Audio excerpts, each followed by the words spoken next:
Hey there, everybody. This is Jeremy Siskind. I am the author of this book, which is called Playing Solo Jazz Piano. And I want to share another tip from the book in terms of how to practice solo jazz piano. This might be a way that you haven't thought of. This is a process called outlining.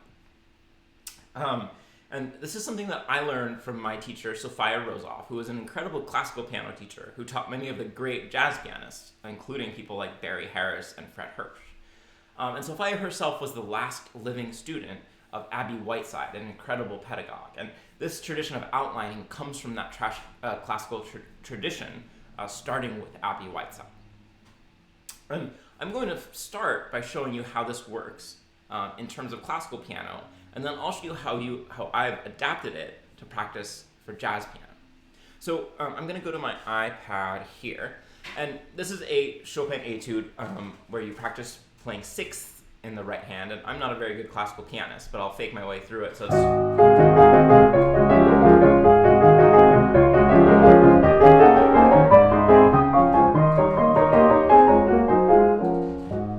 my apologies to any of you real classical pianists out there. Now, probably the number one way that most students would start practicing this would be very slowly, and it's very difficult. There's a lot going on in both hands.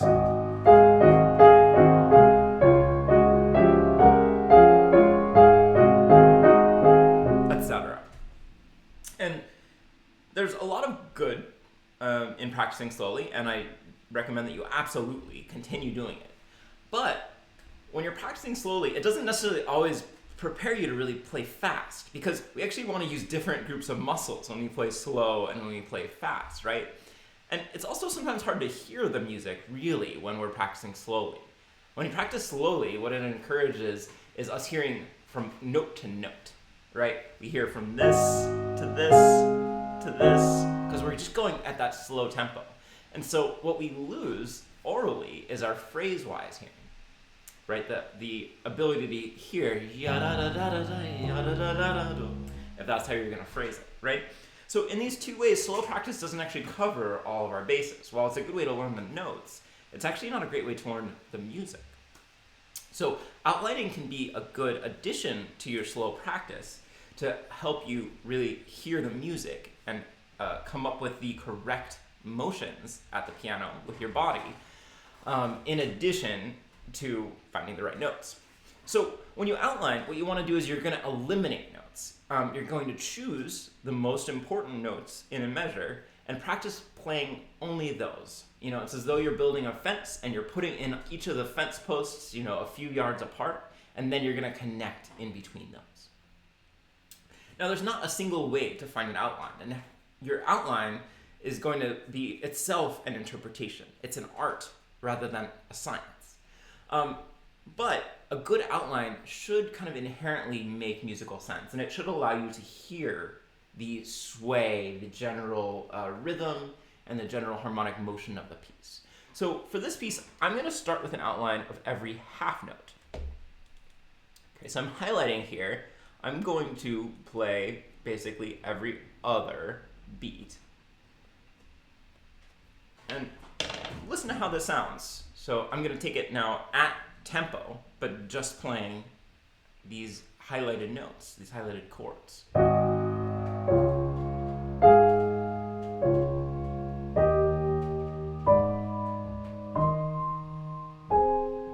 Not bad. Still kind of sounds like Chopin, actually. And Sophia, my teacher, would always say that a good outline should sound musical.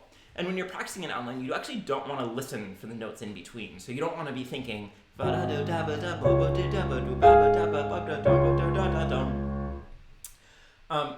you want to hear, right? Remember, one of the things that we're doing is we're learning this phrase-wise hearing instead of note-wise hearing. So we're actually going to make it as beautiful as we can, pretending like we're on stage and this is all that we have to play is these slow chords. How beautiful could you make it? Now, I can't really teach you how to play the piano physically from this short tutorial, but you do want to make sure that you're moving as directly as possible and as much from the back of your body as possible, using the big muscles when you play the outline. Remember, kind of phrasing is going to come from the big muscles, from the torso, from the back of your neck, from the upper arms, from the elbows, and then the fingers, of course, are doing the small motions. So now is a great time to practice engaging those big muscles and see how little you can really move your fingers as you're getting from place to place. So for me, it's a very horizontal motion. It's a very slow motion. It's got that taffy pulling feeling of it's just slowly getting to the next thing and arriving there right on time. Once you get good at playing this outline, and I would take that responsibility seriously. I wouldn't just play it, it's not technically hard to play it, but what you're doing is you're choreographing your movements at the piano and you're teaching your ear what to listen for. So you need to do it repeatedly and with a lot of focus. But then what you can do is what we call tucking in beats. And what this means is we're going to add probably one by one. We'll start with beat 4. We're going to add other beats, and we're going to try to still maintain the feeling and the experience of that outline. So we're not going to make a lot of new motions. When we say tuck in, we mean that we're just hitting it kind of on the way. So now we do something like...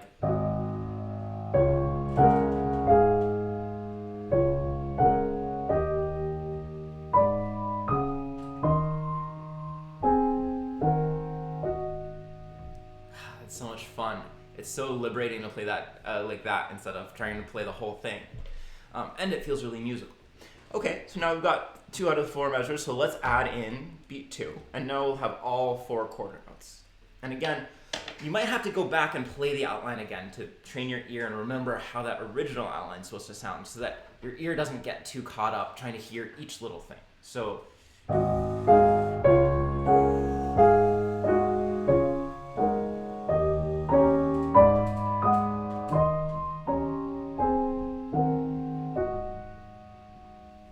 Good, and if I wasn't happy with that, which I wasn't thrilled with it, I'd go back and play this again.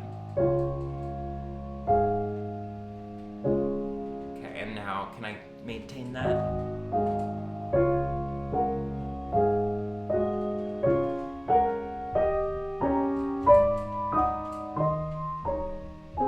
And it's not that I want to play the outline heavy, it's that those are kind of my fence posts that I'm moving towards. Those are the gravitational pulls in the measure. Once we do that, then we can start filling in the rest of these beats. So now I'm going to play, let me change color, that'll be more fun. I'm going to play everything in beat 4. And we're going to go beat by beat and add these back in. And this process could take a while. It's not simple, right? These are still hard notes. They didn't get easier to play all of these notes. So it might take a combination of outlining and slow practice. But let's see how it goes.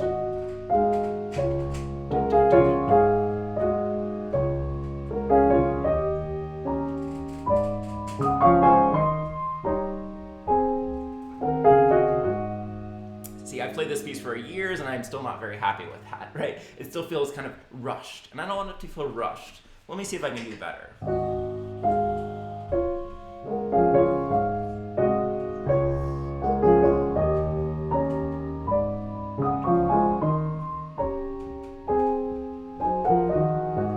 Well, that felt better at least. I don't know if I played all the right notes. Okay, and then I'd probably go and I'd fill in beat 3. So I've got beat 3 and 4 filled in. And again, I'm doing this process for this video in 10 minutes, but it could be something that you would spend 10 days or maybe 10 months on. Maybe 10 weeks. 10 months seems like a lot. But so we'd be at...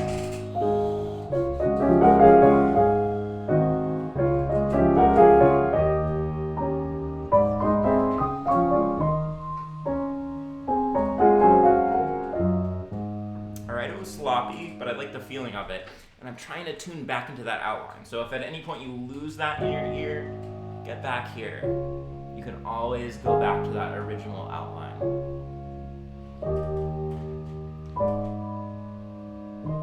Okay, and then I bet you could guess what we would do next. We would add in beat 2. So now all we're doing is leaving out beat 1. Let's see, how does this go?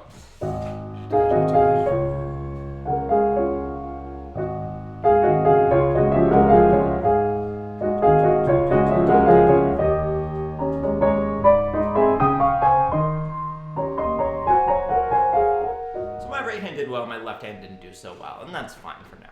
And then eventually, we'd add everything back in.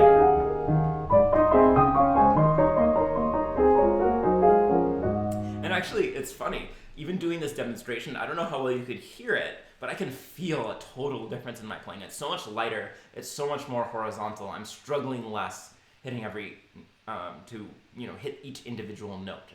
I'm not claiming that was perfect by any means, but it really feels different having gone through that process even briefly of outlining. So that's the general concept. Instead of playing every beat or every note that's in the piece, you're going to kind of reduce the workload, but keep it at tempo so that you're forming kind of the motions and the listening necessary to play in a really musical way. All right, which brings us to jazz. And so here's the chart for Autumn Leaves. And we could do a similar thing if we want to play Autumn Leaves. We could form an outline. Whoa, there we go. Cool. So again, there's not a single right answer in terms of what an outline is. Generally, I would say the faster a piece, you want to make your outline broader so that it doesn't get really fast. And the slower a piece, you might be able to outline every 2 beats or every 1 beat. But let's play a faster version of Autumn Leaves. And so I'm going to start with a really simple outline of once every 2 measures. Okay? And we're just going to work on the A section here. So let's say we're going to do, a pretty healthy tempo. So again, instead of starting, one way we could do that is we could practice slow and get faster. But again, the music just changes so much as you change tempo. I'm going to play this outline, but I'm only going to play 1 chord every 8 beats. So 1, 2, 1, 2, 3, 4.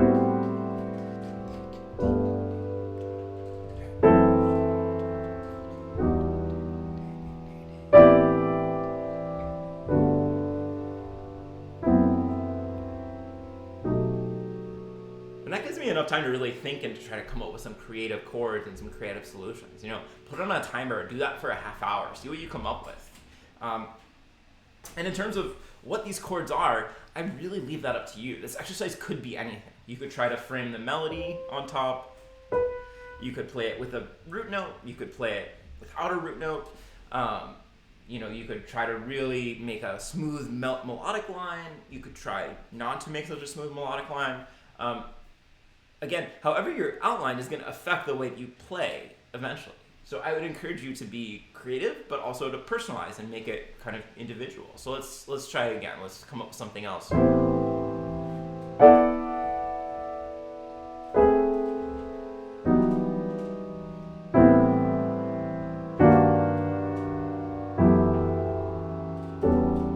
I kind of like that last one. Contrary motion between the bass and the melodic line, so that's kind of cool. Okay, and then we're gonna do the same thing. So now I'm gonna kind of keep that feeling, So now we're not going to the same chord each time like we would if we were outlining classical music, but I've kind of gotten this feeling of this 2-measure move. So I'm gonna try to tuck in the next whole note on every measure. So instead of every 8 beats, now I'm gonna play a chord every 4 beats. So here's my tempo. I gotta keep reminding myself because it feels so slow. 1, 2, 1, 2, 3, 4.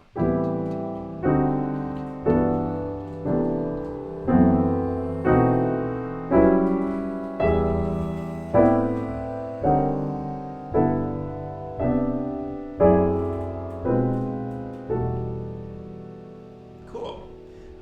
Let's do another one. 1, 2, 1, 2, 3, 4.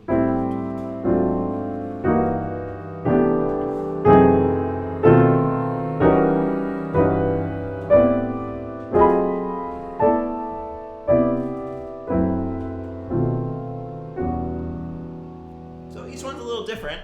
That one I was really focusing on the melody in my pinky. All right, and you know what? Let's keep kind of going, and now we're gonna increase that rate to every half note. And just like in the Chopin, if I find myself getting tense, or if I find myself getting kind of worried about the tempo, then I'll go back to the original outline. Maybe I'll take a step back and I'll go from half notes back to whole notes, an easier subdivision. So let's see, half notes. 1, 2, 1, 2, 3, 4.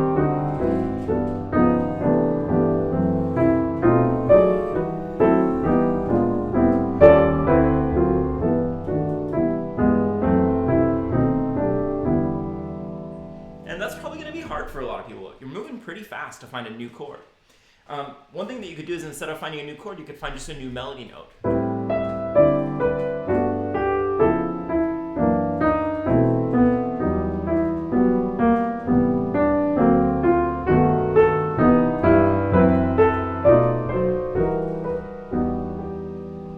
One thing that Sophia always said is to allow yourself to play an extra thing if you want. So, there I was focusing on melody notes, but sometimes I heard something else in the left hand. I wanted to connect something in, so I added in another left hand note. So that's certainly possible. So let's do another half note.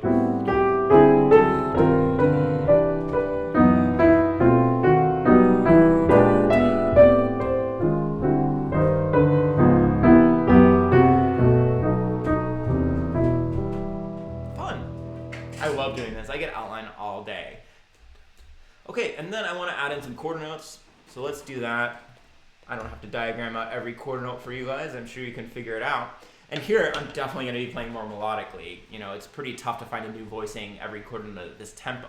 If it were at a ballad tempo, then I might try to find a new chord every beat. And you might say, Jeremy, there's only one chord written per measure, so what other chords are you playing? And there's so many options. Of course, I would recommend that you check out the reharmonization chapter in this fine book called Playing Solo Jazz Piano. But let's just go over a few possibilities. So one thing would be to play an inversion. So play A minor in root position and then play A minor in first inversion with the C unbuttoned. Or you could play something that leads into the D7. Maybe you want to play an A minor and then an A7 and then D7. Maybe you want to play an A minor 7 and then tritone sub, so an E flat 7 leading to a D7. Maybe in the first voicing you want to introduce a tension. I'm going to put in the major 7 and then I'm going to resolve it, right? That's certainly possible. Maybe you want to put in a diminished chord of some kind. That's kind of a passing diminished. Or a sidestep into the D7. All that is covered in the book if you're not familiar with these terms. But there's a ton of things that you can do in order to fill in these missing chords. But again, here I'm probably going to be mostly playing melodies on these extra quarter notes because it's going by pretty fast. So 1, 2, 1, 2, 3.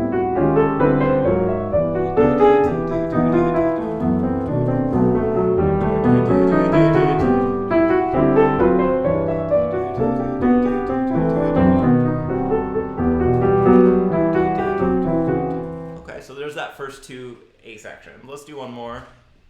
And again, I'm trying to feel the slow motions in my shoulders still. I'm trying not to go, because that's when you get tense. That's when you can't play fast. So again, in my brain and in my big motions, I'm still going.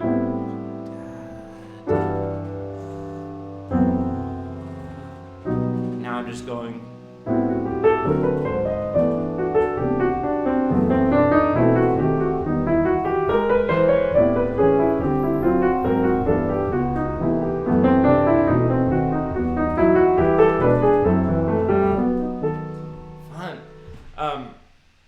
I love doing this. All right, and so now maybe the tricky part is that we're not swinging at all, right? Because we haven't gotten to eighth notes. So this probably sounds very straight, and maybe it even sounds like a little classical-y instead of jazzy. So at a certain point, we definitely have to make the transition to eighth notes. And when I do this with outlining, I like to kind of let it be free. A lot of what I've been talking about with outlining is very prescriptive, right? You go from whole notes to half notes to quarter notes and tuck in these beats.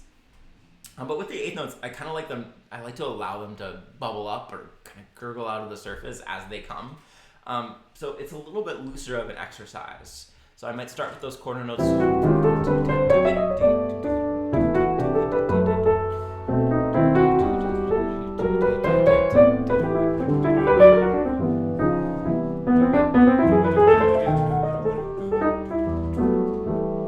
So I started to get into some nice eighth notes there, and I'm not playing every half note anymore. I'm letting it go a little bit. But the beauty of this is I'm not tense at all. In fact, I just feel like I could play forever when I start with this outline. So let's do one more with eighth notes.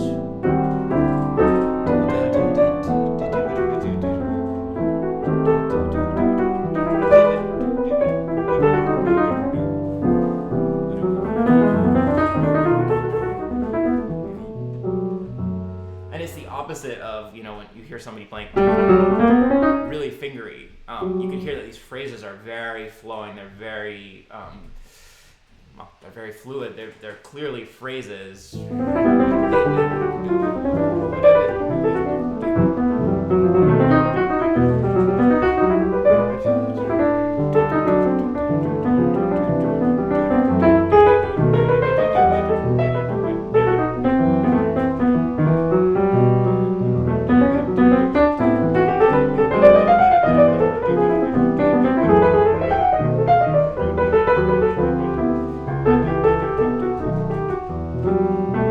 Back to the outline.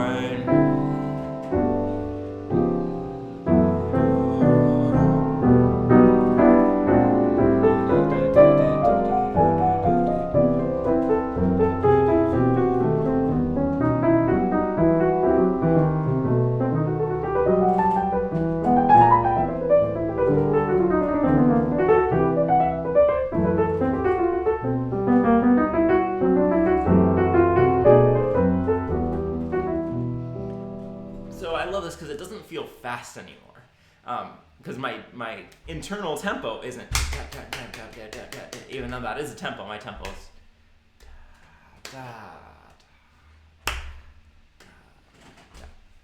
Okay, so I know that in a lot of ways the rules to this are pretty loose, right? I'm not saying, oh, do exactly this, do exactly that. But I think if you start with these guidelines, you're going to be able to achieve a different feeling with your playing, and that's really the end goal.